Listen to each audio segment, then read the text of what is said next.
24. Aleluia, glória a Deus. Glória a Deus. Salmos de número 24. Vamos estar selecionando alguns versículos da Bíblia. Salmos 24, verso 1 ao verso de número 5. Salmos 24, verso 1 ao verso de número 5. Todos acharam? Digam amém.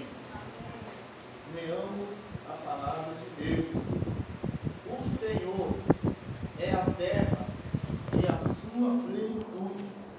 O mundo é aqueles que nele habitam, porque ele afundou sobre os mares e afirmou sobre os rios. Quem subirá ao monte do Senhor? Ou quem estará no lugar de sua santidade? Aquele que é limpo de mão e puro de coração, que não entrega a sua alma à vaidade e nem jura enganosamente. Este receberá a bênção do Senhor e a justiça do Deus da sua salvação. Aleluia, Amém? glória. Amém. Pode assentar em nome de Jesus. Amados irmãos, nós estamos subordinados ao texto de Salmos de número 24, do versículo 1 ao versículo de número 5, a qual Davi faz uma retrospectiva daquilo que Deus construiu no universo. Todos nós sabemos que quando Deus fez todas as coisas, nos primeiros 3 capítulos de Gênesis, ali vem apontando que Deus construiu o universo. Glória a Deus. A primeira coisa que Deus fez foi separar a luz das trevas. Aleluia. Depois, Deus fez separação das águas doces das águas salgadas. Depois, Deus construiu o grande luminar que traz a luz ao dia. E também Ele fez o grande luminar que traz a luz à noite. Glória a Deus. Também vem declarando que Deus fez as estrelas dos céus. Ele fez o planeta Terra. E depois Deus disse, e tudo foi bom. Depois Deus fez as vegetações. Deus fez as árvores. Deus fez o capim. Deus fez todo tipo de vegetação. Depois disso, Deus viu que tudo era bom. Após isso, Deus fez os animais conforme as suas espécies. Mas Deus disse que tudo era bom. E depois, Deus fez o homem e plantou o homem no jardim do Éden. E ali, Deus estabeleceu ao homem uma ordenança, dizendo que poderia comer de todo fruto, menos o fruto da ciência do bem e do mal, porque uma vez que comesse do fruto, certamente morreria. E a Bíblia vai dizer que quando Deus fez o homem, Ele fez primeiro Adão. Eva ainda não tinha sido feita. E a ordem que Deus dera a Adão foi exatamente isso. Você vai dominar os animais, você vai cuidar da vegetação e você poderá comer de todo fruto, menos o fruto da ciência do bem e do mal. Porque se comer, certamente morrerás. E passados dias, Deus fez a Eva. A Bíblia vai dizer que Adão dormiu. E Deus aproveitou que Adão estava dormindo, tira de si a sua costela e faz um boneco fêmea, que foi exatamente a sua esposa Eva. E a partir dali, Deus colocou o homem e a mulher para cultivar tudo que existia no jardim do Éden. Eu quero dizer uma coisa para você. Foi Deus que fez o universo. Foi Deus que fez o sol. Foi Deus que fez a lua. Foi Deus que fez o planeta Terra. Por isso que o salmista Davi declara: do Senhor é o céu e a sua plenitude. Aleluia. E o mundo é aqueles que nele habitam. Glória a Deus, louvado seja o teu nome. E aí, nós podemos aqui notar que quando a Bíblia trata do mundo, a Bíblia não trata somente do mundo universal, isto é, aquilo que ele produziu no planeta Terra. Quando a gente olha à luz da Bíblia, nós observamos que Deus continuamente ele fala acerca do mundo. Ele fala do mundo animal, ele fala do mundo humano, ele fala do mundo dos astros que estão espalhados nos céus. Mas também existe um mundo que o apóstolo João fala, que é o mundo controlado por Satanás. Oh, Deus. Ele disse na sua epístola que o mundo jaz do maligno. É verdade, Pai. E aí você percebe que quando você pega os contextos do texto que João declara na sua epístola, você percebe que ele está tratando do sistema que o diabo usa para ludibriar a mente humana. É verdade, Deus. E aí você pode perceber qual é o mundo que Satanás controla: a política do nosso país. Verdade, Deus. A política do nosso país. Quem está controlando é Satanás e os seus adeptos. Verdade, E Deus. qual é o objetivo que Satanás trabalha na política? É trazer leis que trazem desvalorização da família É Deus. monogâmica e da família tradicional. Verdade. Lá no bojo daquilo que eles defendem, declara que homem pode casar com homem e mulher pode casar com mulher. Porque Satanás ele usa o sistema político para convencer a sociedade que tudo isso é uma questão normal, que tudo isso faz parte de uma normalidade familiar e social. Mas eu quero dizer que qualquer valor que deturpa a palavra de Deus, qualquer valor que destrói os princípios bíblicos da Bíblia, nós temos que refutar com força e com veemência. Porque sabemos que essa política que está aí é uma política atroz, é uma política perversa, é uma política que quer comprar a sociedade com programa social, mas sabemos que o que está por trás é o diabo e os seus adeptos, que quer destruir tudo que é de valor que Deus colocou na sua palavra. Verdade, Deus. É verdade. É verdade. E nós temos Oh, Deus. o entendimento. O que aconteceu nesse carnaval? Fizeram um boneco do presidente fazendo alusão à escola de samba.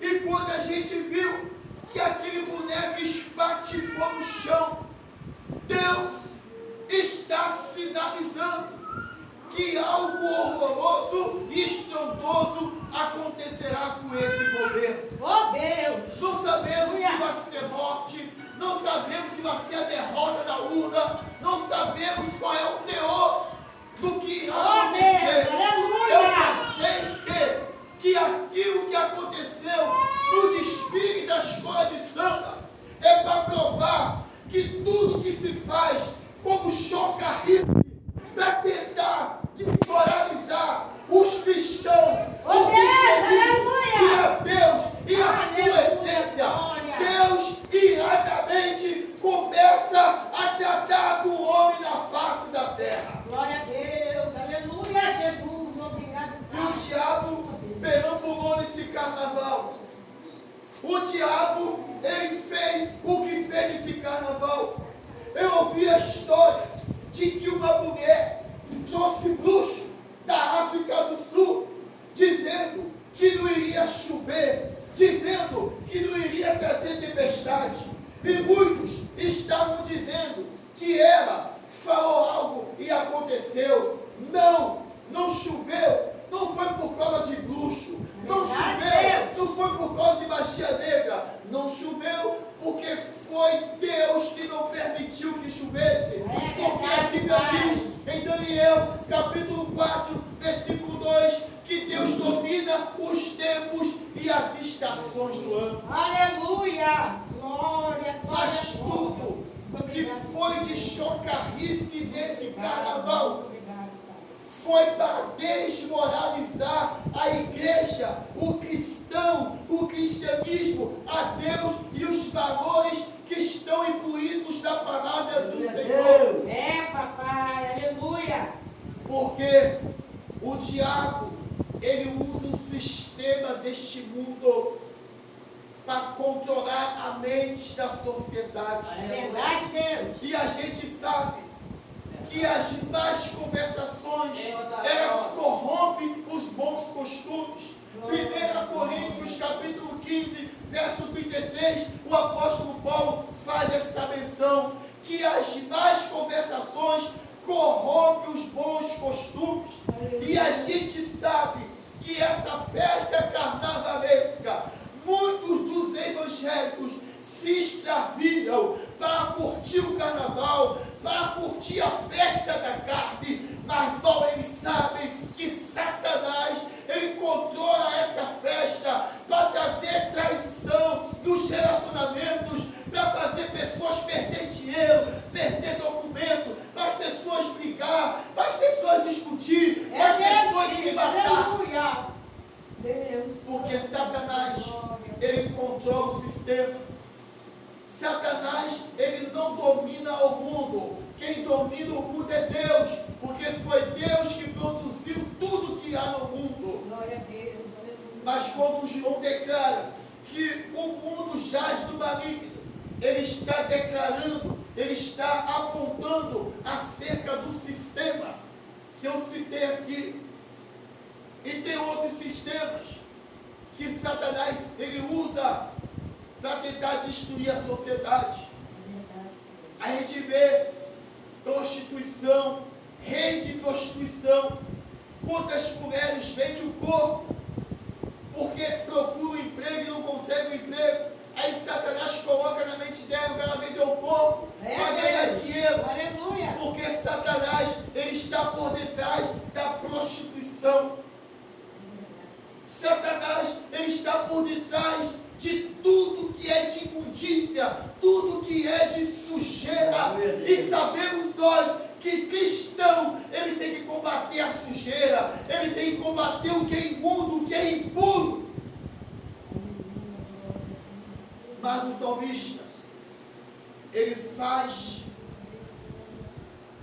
categoricamente a afirmação que a terra e a plenitude pertence a Deus.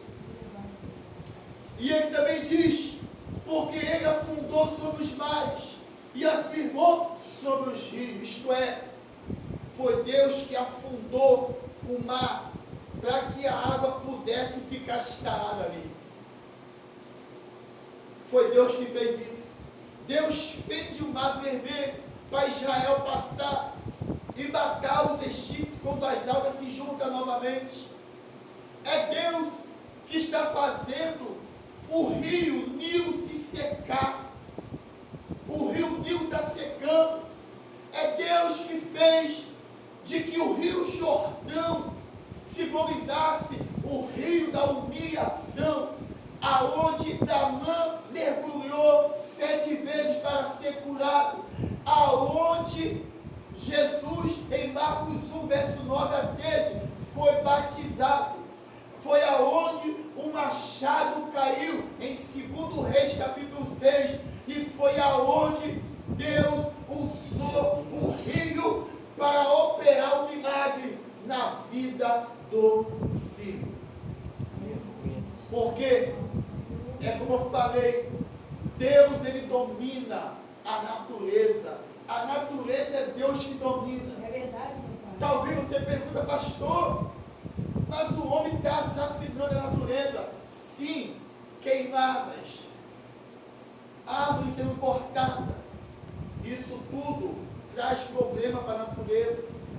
Para vocês terem uma ideia, quando o ar ele é impuro, qualquer folha verde, seja capim, seja uma árvore, seja qualquer tipo de vegetação, a responsabilidade das folhas é dissolver totalmente a poluição do ar e automaticamente soltar o ar puro, que nós classificamos como fotossíntese. Então, quanto mais se desmata a vegetação, aumenta o ar poluído e diminui o ar puro. É verdade, meu pai. Aleluia. Talvez alguém pode questionar, pastor, mas as interferências da natureza acontecem porque o homem está assassinando. Sim, claro, mas é Deus que permite, porque Deus está no controle de tudo. Verdade, pai. Está no controle de tudo, não é interferir no processo o tempo todo. Está no controle de tudo é quando Deus fala, deixa que agora é eu que vou fazer. O homem pode interferir, mas Deus pode permitir, porque Ele está no controle de tudo. Verdade, meu Deus. Aleluia. A gente vê que Deus está tão no controle da natureza e do clima, que quando os meteorologistas dizem assim, amanhã vai chover, muitas vezes não chove. Já aconteceu casos deles errarem feio. Por quê? Deus despreza a ciência tecnológica? Não. Deus despreza a meteorologia? Não. Mas Deus confunde a ciência. Por quê? Porque Deus está no controle de tudo. Deus domina tudo que há de existência no universo. Por isso que do Senhor é o céu e a sua plenitude. Aleluia. E o mundo é aqueles que nele habitam. Aleluia. Aí no versículo de número 3,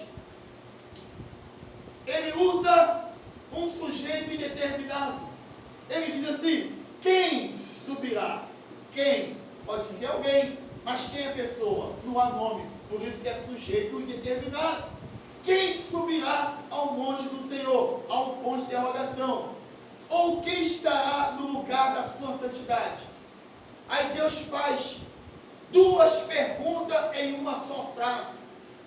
Ele faz uma pergunta, quem subirá? Quem é o sujeito indeterminado que vai se determinar em subir o monte? Quem é o sujeito que é indeterminado, vai se determinar e estar no lugar santo? Aí ele responde, no verso 4, aquele que é limpo de mão e puro de coração, que não entrega sua alma à vaidade e nem jura rigorosamente. Aleluia. Sabe o que o salmista está dizendo? Que aquele que é santo, aquele que é limpo de mão, aquele que é puro de coração, é que tem condição de subir o monte do Senhor. É o que tem condição de adentrar ao santuário do Senhor. Por isso, irmãos, eu digo uma coisa com muita responsabilidade. Monte é lugar de propósito. Não se sobe monte por subir. Não se sobe monte por empolgação. O monte você sobe porque você tem condições espirituais para adentrar a uma mata fechada ou até aberta, para você estar em sigilo com Deus. Aleluia. Fazendo Glória a confissões, Deus. orando, buscando, falando, Deus, mostra para mim o seu propósito. Deus, mostra para mim o que o Senhor quer de mim. O monte é para quem é santo. O monte é para quem é puro. O monte é aquele que não faz julgamento enganoso. O monte é aquele que faz coisas de qualquer maneira. É por isso que quando a gente fala, irmão, vou para o monte, mas não vou te levar, porque você não está preparado. Tem gente que faz tico-tico nervoso. Uma certa feita, uma experiência, em 2010, eu estava ajudando um pastor, um homem de Deus, um amigo meu, um homem de Deus. Tinha uma jovem que estava no pecado. Aí ele falou assim, vamos levar fulano. Eu falei assim, não leva. Ela não pode subir o monte, porque ela está numa situação de pecado. Não, isso não tem nada a ver. Levou a menina. Quando ela chegou lá no último, pé do monte, lá no mundo das torres, ela rodou de lá de cima e caiu lá na rua. Fraturou as duas pernas, fraturou os dois braços. E a mãe dela chegou na porta da igreja e disse, vocês são culpados da minha filha, está toda quebrada. Aí ela ameaçou botar a igreja na justiça, botar o pastor na justiça. Aí o pastor foi, conversou com ela e arcou todos os remédios, tratamento, e hoje a jovem está bem. Já se locomovendo, já casou, mas ela estava numa condição de pecado. E eu disse, não pode subir o monte, porque ela está em situação de pecado. Monte é lugar dos santos. Por isso, que quando nós vamos subir ao monte, nós temos que ir com um propósito. Senhor, eu vou subir, porque eu quero me revestir do teu poder, eu quero me revestir da tua unção, eu quero ter uma resposta de ti. E ali você se consagra. Se Deus quiser usar alguém para você, Ele vai usar. Se Deus não quiser usar, Ele vai falar contigo de outra maneira, porque Deus fala de N formas sobre a vida de alguém que busca a resposta. Essa é uma das características de Deus, é falar no silêncio, é usar sinais, e usar profeta, e usar a palavra. Ou no louvor, ou no testemunho, Deus fala de N maneiras. Mas o monte é para quem é puro e limpo de coração. Aí está dizendo no versículo 5, estes receberá a bênção do Senhor e a justiça do Deus da sua salvação. Ó, este receberá, verbo conjugado para o futuro. Algo que é falado no presente relacionado ao futuro. Significa que se a pessoa for limpa de mão e pura de coração, subir o monte e entrar no santuário, futuramente receberá a bênção da salvação. Aleluia. O texto nem enfatiza bênção material. O texto trata da salvação. As bênçãos materiais Deus dá, sim, mas o texto em essência trata de salvação. Quem é limpo de mão, é puro de coração, que não entrega a sua vaidade e nem jura enganosamente, receberá o galardão eterno. Essa é a promessa que Deus faz para o crente fiel à sua presença. Glória a Deus. Essa é a garantia monumental que Deus faz sobre a vida do crente. Quem persiste em continuar sendo limpo e puro de coração, receberá a bênção da salvação. Por isso, temos que ter em mente que tudo que existe no planeta Terra foi Deus que fez. Aleluia. O homem pode ter sim o controle relativo. O controle relativo o homem tem. Por exemplo, quando Deus fala para Adão e Eva, vocês terão domínio sobre os animais. O domínio não é um domínio absoluto, é um domínio relativo. Podia ter domínio qualquer animal, leão, cobra, jacaré, porque naquela época os animais não eram ferozes, porque não existia pecado. Depois que o pecado entrou no mundo, aí os animais passaram a ser animais ferozes.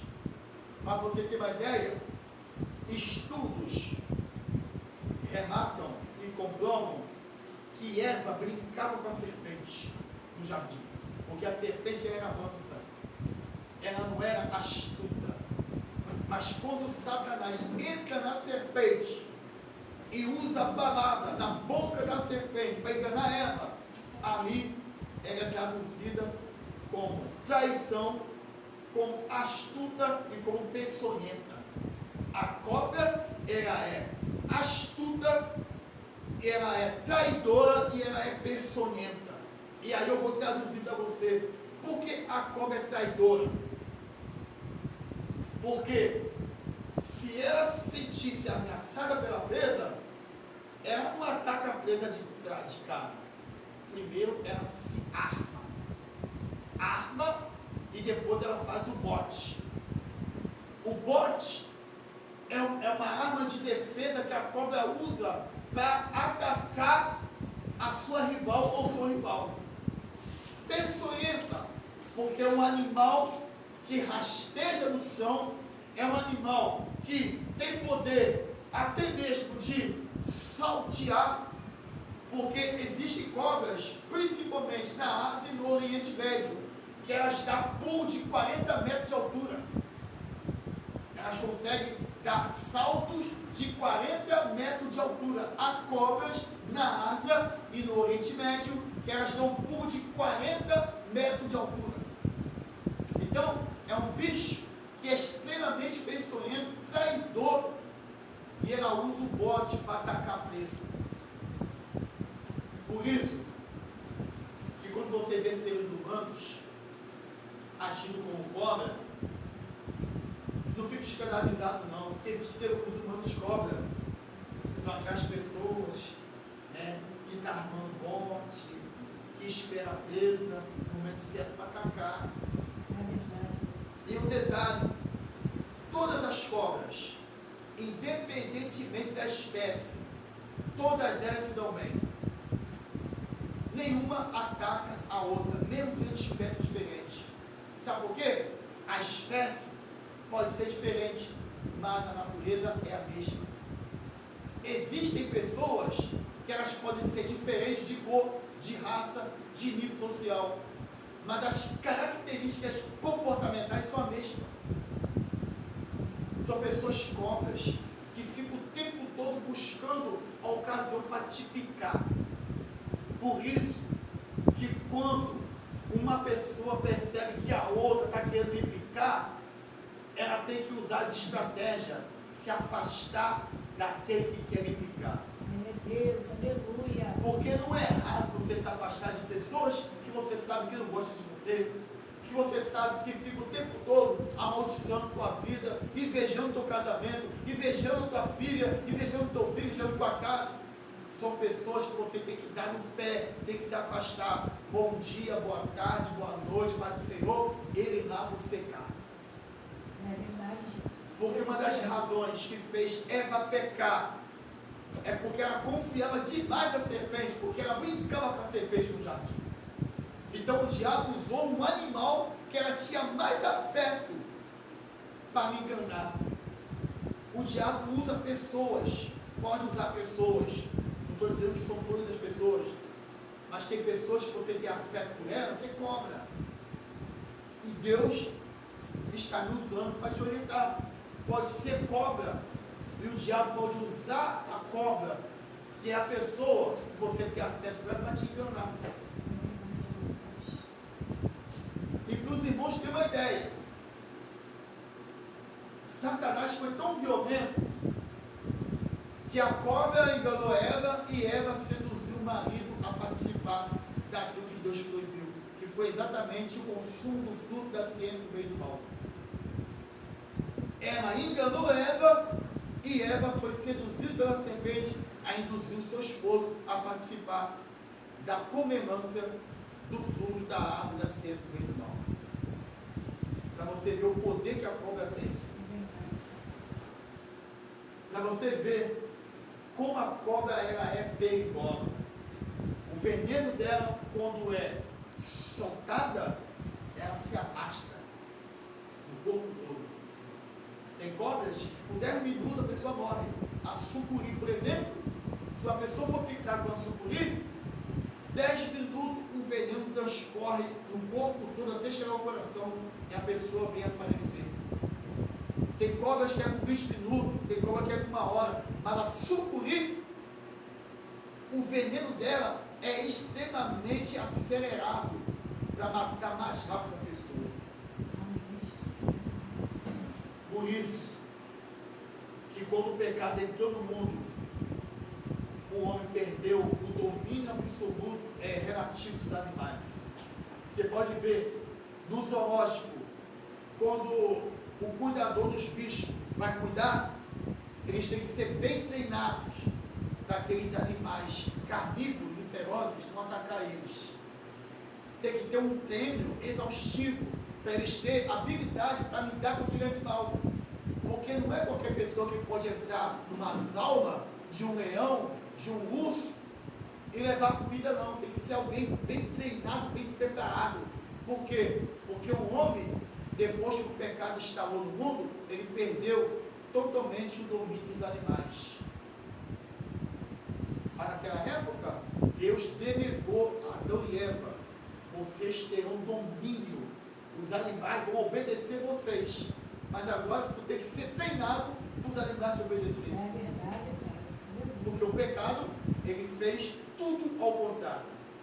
E uma coisa que me chama a atenção: a ciência, que tenta o tempo todo deturpar a Bíblia. A ciência diz que as coisas nasceram desorganizadas para depois passar a se adaptar em organização. Isso é uma mentira, porque Deus fez tudo bom, como diz a Bíblia, mas depois que o pecado entrou no mundo, o que era organizado passou a ser desorganizado. É verdade. Os criacionistas defendem que tudo era organizado, mas o homem desorganizou. Mas o outro lado já diz totalmente ao contrário. Já diz que tudo começou desorganizado para depois passar a ser organizado. Mentira, é tudo ao contrário. É tudo ao contrário. Porque o homem, ele quer dar desculpa usando a ciência como base para tentar tampar aquilo de errado que ele fez. Mas sabemos que quando o pecado entrou no mundo, toda aquela essência que Deus fez se perdeu. Mas eu quero nesta noite finalizar minha mensagem, dizer o seguinte: que do Senhor é o céu e a sua plenitude, e o mundo é aqueles que nele habitam. Quem é que habita no mundo? Você, eu, nós. Nós somos o habitante do planeta Terra. Deus fez o homem como imagem e semelhança. Deus fez o homem para cultivar, para conservar e para multiplicar e encher a terra. Então nós estamos aqui com uma missão. Nós estamos aqui para conservar aquilo que Deus fez. Amém? Que Deus possa nos abençoar nessa noite, e desde já agradeço a minha oportunidade em nome de Jesus.